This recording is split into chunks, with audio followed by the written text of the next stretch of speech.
And here's I'll show you how to enable micro camera on your iPhone.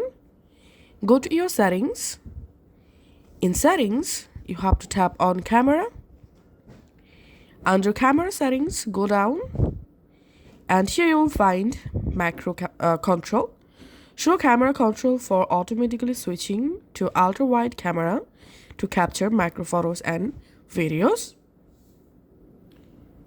So all you have to need to enable, just toggle this switch on next to macro control. Now go ahead and open your camera and select photo. And now here you'll find this macro control icon. Make sure it's turned on. Now you can go ahead and capture macro photos using your iPhone just like so. So this is how we can do it. Thanks for watching.